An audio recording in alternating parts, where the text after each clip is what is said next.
So I was in New York over break, aka the island, aka the motherland. One time for Billy Joel. But yeah, it was a good time. My grandma turned 80, so there was a huge party that could have just been considered a family reunion, if we're going to be totally honest. But keep in mind, I haven't seen majority of these people since I was like this big. Well, no one recognized me, considering I look like this now. And they all assumed I was the photographer. Yeah, my entire family. Granted, I hadn't seen them in a while, but come on.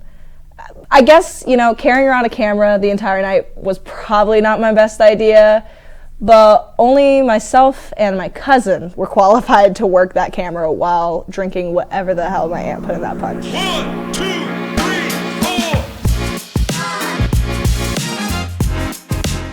Welcome back to a new season of Can't Think Straight. First things first, let's get our house in order. I got some positive feedback from our last episode's Wheel of Mind contortion game, so I've decided to make it an every episode thing. If you have any topic you want to see come up on the wheel, put them down in the comments below. You can expect more interviews around campus and in studio. If there's a queer event happening on campus, you'll more than likely see me and my crew out there.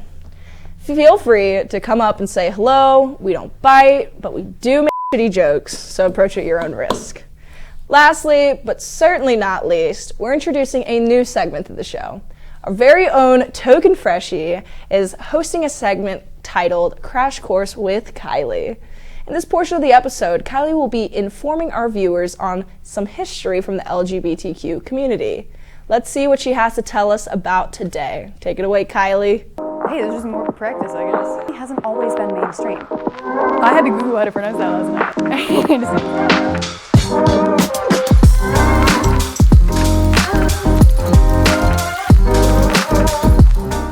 Hi, I'm Kylie Carner, and this is Crash Course Can't Think Straight.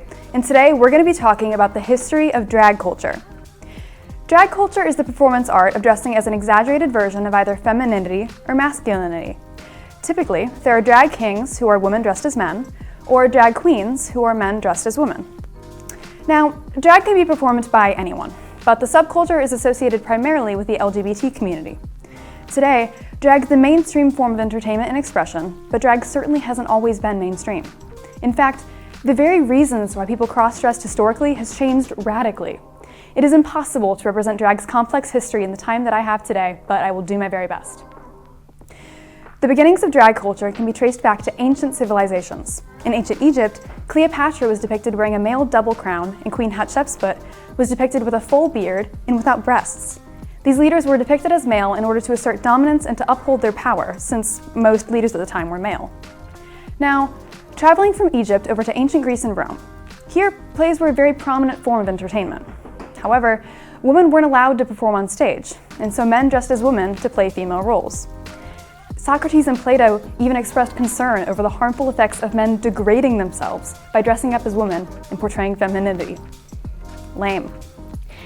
From here, we're heading to Japan.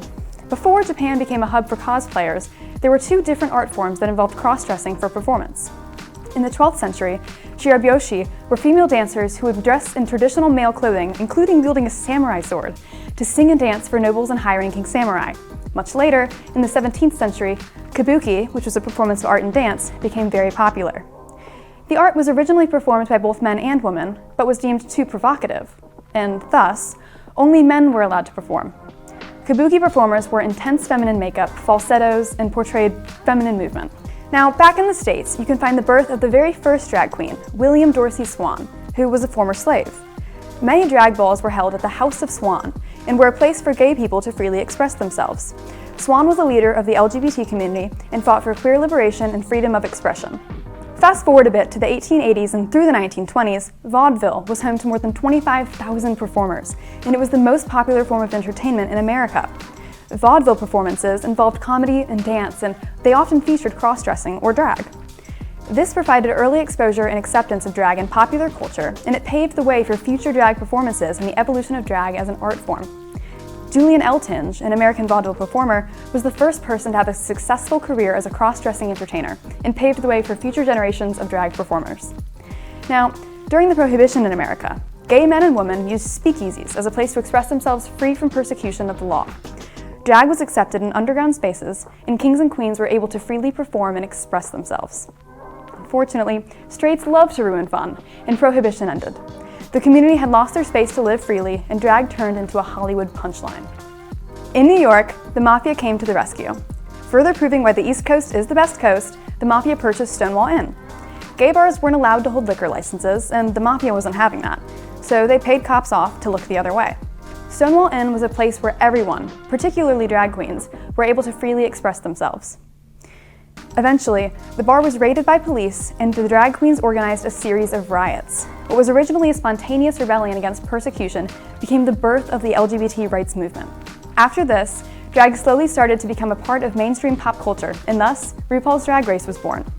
RuPaul helped to introduce drag culture to a wider audience and to shift the public perception of the drag community. On the show, important LGBT issues have been discussed, including living with HIV, gender identity, gay relationships, and mental health. Today, the drag community is so diverse, and it is all about freedom, expression, acceptance, rebellion, and using a creative outlet to make political statements. Drag culture is an important part of the LGBT community's history and future. So, in conclusion, the Mafia are dope as hell, RuPaul is the queen of drag, and drag has been around longer than you would have expected. That's all for today. I will catch you next time on Crash Course with Kylie. Well, Kylie, you could have been mistaken for John Green up there. Honestly, I feel like we should do a segment where the crew attempts drag. I feel like that would be extremely disastrous, but ultimately hilarious.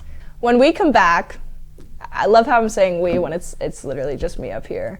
But when we come back, I'll be reading some headlines for you all. So enjoy the short break.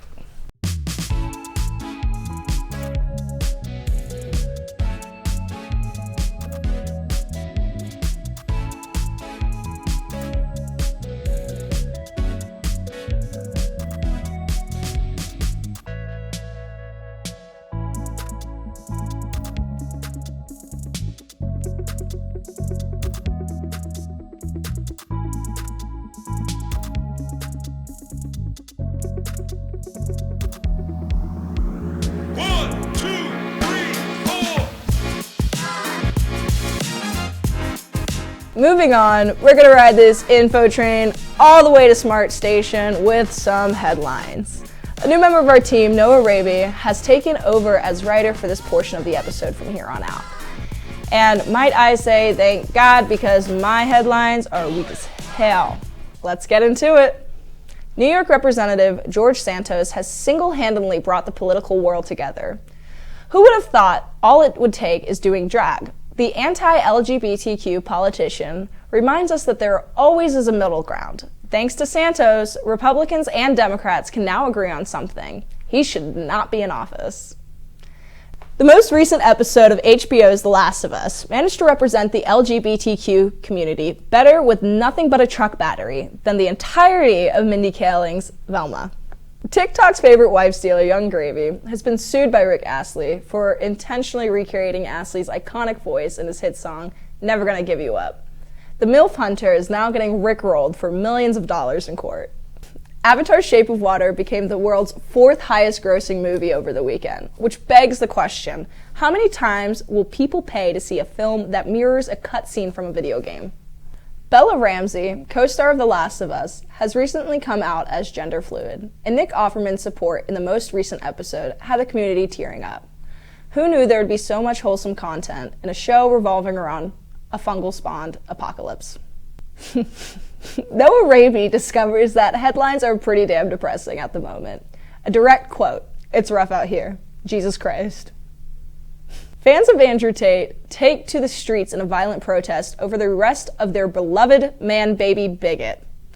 The event serves as another lesson in how far people will go to broadcast their own insecurities. New York Times article, Matt Gaetz has new powers. Washington wonders what he'll do with them. New York Times, what are you doing? What kind of flying, laser-eyed clickbait bull are you selling? And where can I subscribe? Experts are starting to say that AI is going to require nuclear-level restrictions if we want to avoid a global apocalypse. Personally, my last experience with AI was an art bot that made Stalin look like Sonic. So clearly, I agree the danger is unprecedented. Can we Can we please get a picture of that up here? That's ridiculous. This man, bro. What is he doing? Look at his eyebrows. All right, get that off of here. That'll give me nightmares. That's hilarious. Jesus. 1, 2, 3, 4.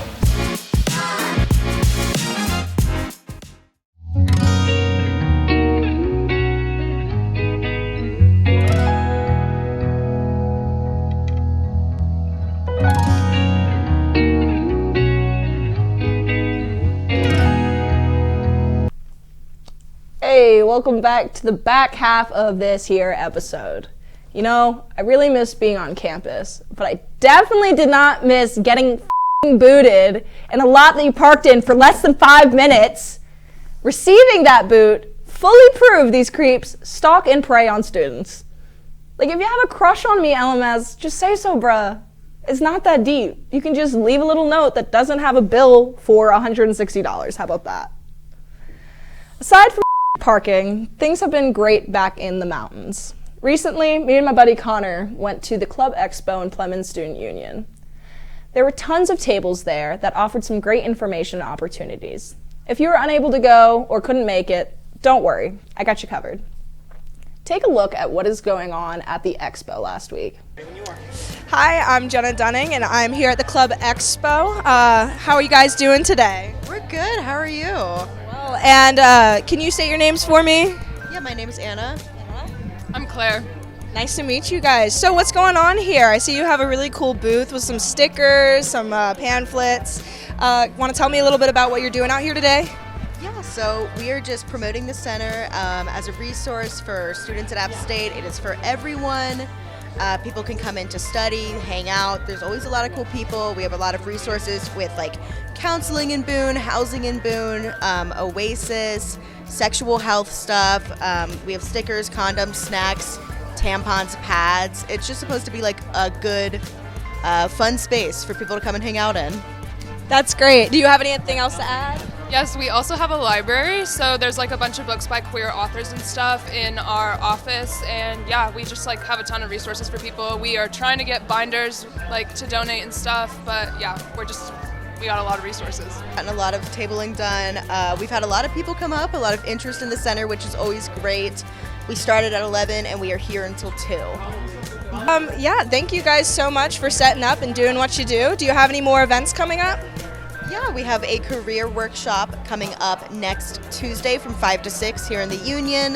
We're going to have some alumni come, some queer alumni, and talk about being queer in the workplace, how to put pronouns on your resume, stuff like that. And we're going to have a ton of events throughout this coming semester. We're going to have queer prom later on, which is going to be a huge event. And yeah, just come into the center, and we have it on our Blackboard. We have our events on Engage, and we're going to do a lot. Well, thank you guys so much. It was really cool talking to you. Hi, I'm Jenna. I'm here at the Queer Expo with... I'm Murphy McConnell. So, what do we got going on here? I see you're doing some tabling. Want to tell us a little bit about what this table's about? So we're the App State Women's Center, and we service all like communities. You don't have to be a woman or a woman identifying person to come into the center. That's like kind of the joke, because all the men will be like, "Can we come in there?" And we're like, "Yeah, it's fine. Like, we have condoms. Like that services you." Right. But so we just kind of have like our pamphlet. We have our sexual health pamphlet as well. We have menstrual products, sexual health products. We also have a lot of different events we put on. Like for Valentine's Day, we're going to be doing like a week-long thing with different kinds of like love, like self-love, familial love, friend love, romantic love, and then also like I believe we're doing something with like, oh, what are some green flags, what are some red flags, and different things like that. So that's awesome. That sounds super informational. I see you guys have like almost a pamphlet for everything, which is great. Oh, this is just small. We have a whole wall full. It's like pamphlet after pamphlet. Absolutely. Yeah, I mean, you can never have too much information. It's always good. But how'd you get involved here? So I got involved because at first, like my freshman year here, I was too nervous to go in the center because I was like, I don't really know how what is it?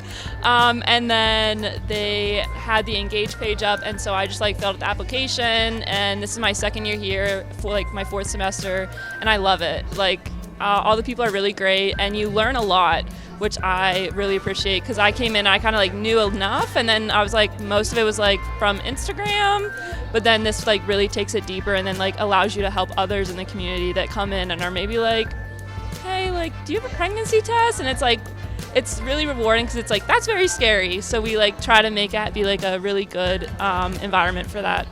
I was going to say, it sounds like you guys are very laid back and just welcoming, which is nice because I feel like some of these things, although they shouldn't be soft subjects anymore, they are, and they're a little hard to talk about. So it's great that App State has an outlet like this. Do you have any advice for incoming freshmen?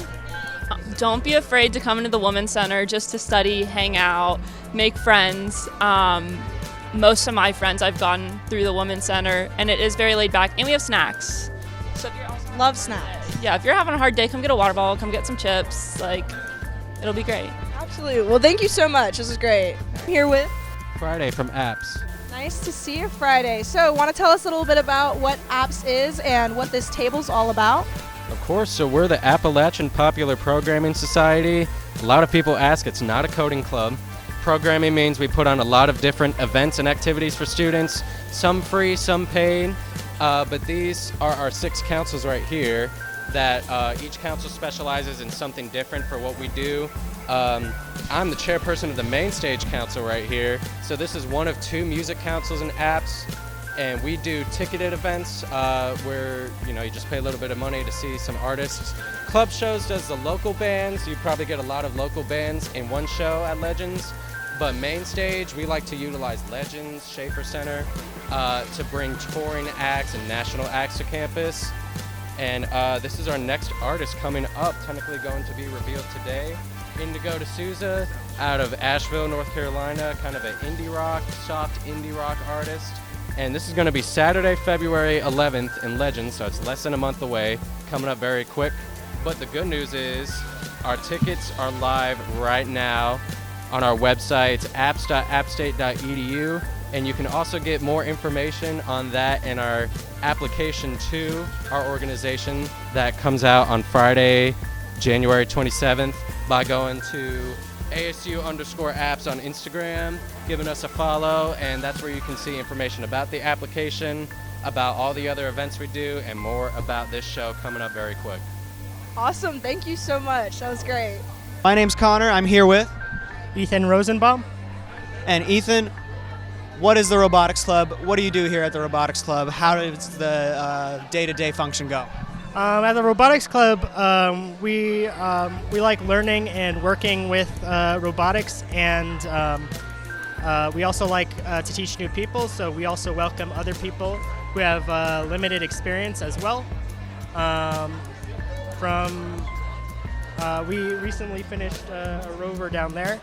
What kind of robots do you guys usually like to build? We're building sort of a tank-like rover. So our main goal is to eventually be able to compete in the URC Mars Rover Challenge. And that has a series of challenges that would be in Utah, in the desert. And we'd like to be able to, there's several challenges like having an autonomous section that recognizes codes and being able to change its direction based off that. There's one where it has to scan a soil sample and be able to do that, or to bring something to an astronaut, like bring water to an astronaut, or be able to type on a keyboard a command or something like that. Our team members went to the URC just to see what it was all about. And so that's what we've been preparing for. We're not yet ready to be competitive at the moment, but we are getting there, and we have made significant progress in this last month in terms of the powertrain and being able to control the rover. And we have some progress on the physical chassis of our next rover that will be after Grover, which will be much more advanced and also much larger as well. The best way to get in contact with us is we have a QR code, and they could scan it and they could join our Discord. And if they're interested in joining a team, they could do that. But if they're interested in just sort of learning about what's going on and just learning about it, and they may not want to do as much work, we also have the Robotics Club, which hosts some events about once every month where we have some fun games and stuff for members to participate in.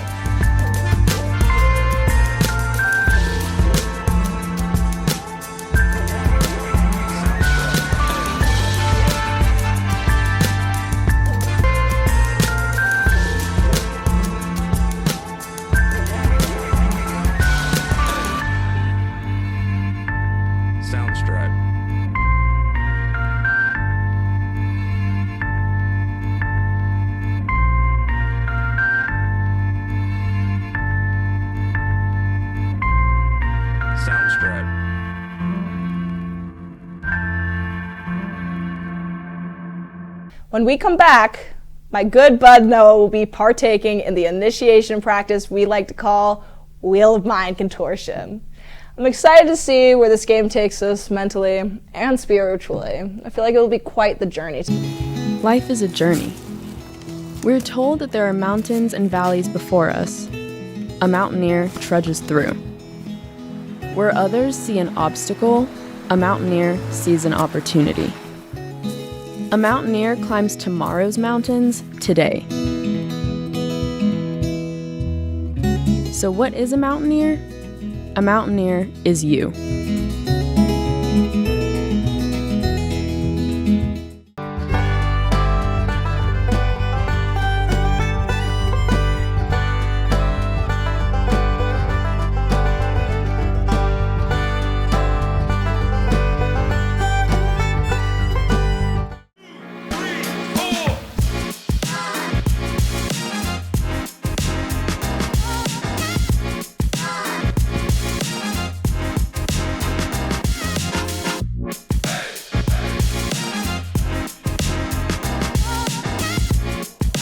Welcome back for the nth time. We'll be closing out today's episode now with Wheel of Mind Contortion.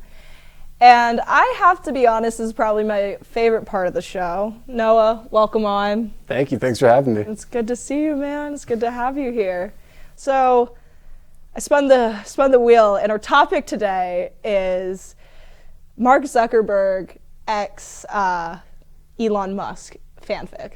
Perfect. So what is your take? What would that fan fiction look like? I mean, I don't know. Are we talking about like a book or like a movie or like a poem? A poem could be really, really meaningful. That could be so beautiful. But I was thinking like a book that gets adapted into a movie. Oh, okay, I got you. So they're all like, oh, the book was better, but really it's the movies, really, the visuals are what's gonna I just want to know, when do they meet? Like, do they meet in college? Is this like a high school love story, or is this a love story? It definitely is a love story. It's more like a story about life, in my opinion, right? Because, I mean, you have love, you have hate, you have data mining. Corruption. Extreme wealth and power. I mean, they have it all, right? It's the American fantasy in a nutshell. It really is, man. But yeah, I mean, I would say, I don't know what time period it could take place in. What's the best time period for these two, in your opinion? We could just put them in the scenario of High School Musical. One of them's Troy, and what's the girl's name? Gabrielle? Gabrielle. Yeah, Gabriella, something like that. Gabby. Yeah, and they only sing songs about how they're innocent, cool, down-to-earth dudes, and they didn't do anything wrong. No, I could see it. So, like, they met during karaoke. Absolutely. Right? So they were at, like, some billionaire Christmas party. Wait, are they still in high school? Yes. Are you kidding me? That money was inherited. True. It's all Nepo babies. Oh, yeah. For sure. Don't worry about it. Trust fund kids, you know? So, yeah, they went to the super rich billionaire high school with, like, I don't know, Donald Trump's relatives. You know, they were scattered in there. And then you also had, what's his name? Amazon dude. Bezos. Yeah, Jeff Bezos. He was up in there too, you know. That was definitely a love triangle moment.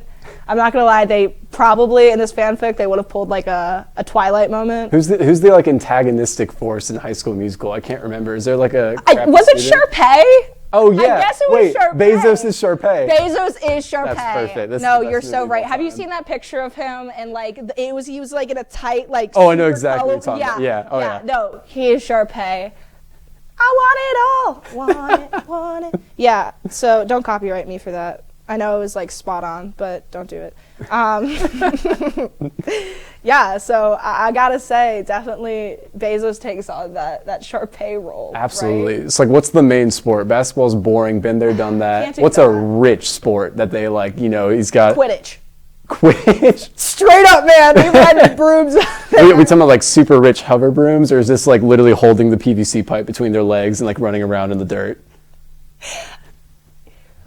I'd like to think like back in middle school it was like the PVC pipes and they were Right. like that was so dumb. Like we need to be better than that. But they're movie replicas now. It's like Yeah. the Nimbus 2000. It's still just a wooden stick, but it's Absolutely. the movie prop. Absolutely. Perfect. No, that's definitely the sport. That's so at the end of the day, who is Gabby and who is Troy? I think, I don't know. Is it Mark? about which one's the more feminine presence? Is it about which one's the jockier type? It's true when both of them are so strong and muscular. And they both look so human and They're- not fake. Right, and I mean, I feel like Zuckerberg just has this humility about him that really highlights.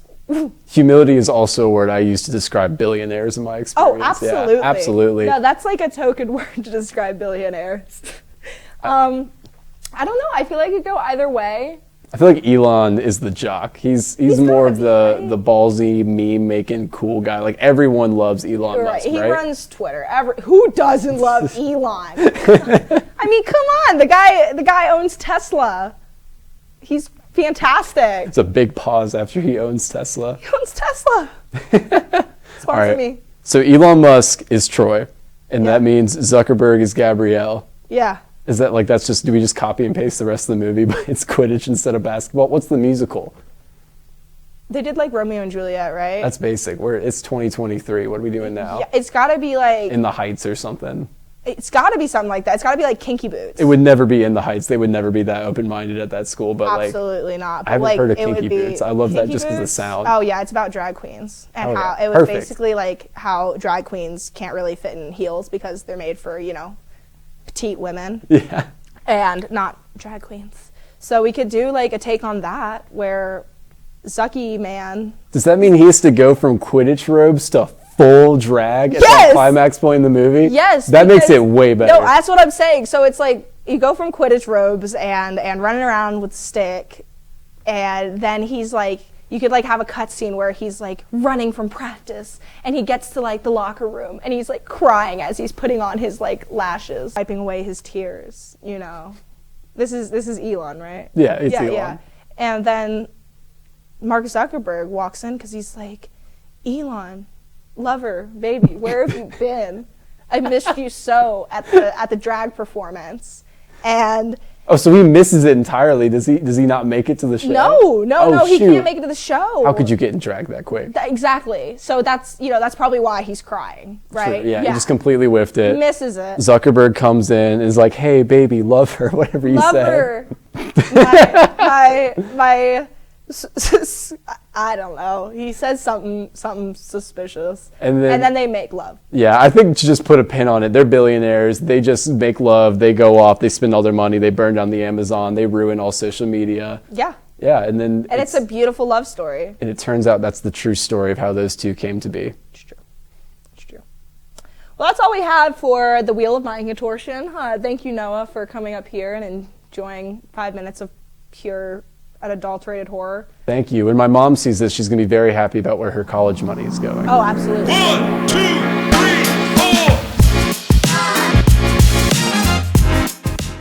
4. I really wish we could, animate that segment, have a little midnight gospel vibe, little Noah and Jenna just, exploring the underworld, talking, chopping it up about, Elon and Mark's love. What a time that would be. What a beautiful visual that would be. I'm gonna look into that for you all. But that is all I have for you guys today. Tune in next time for more from your neighborhood lesbian. I love you. Good night.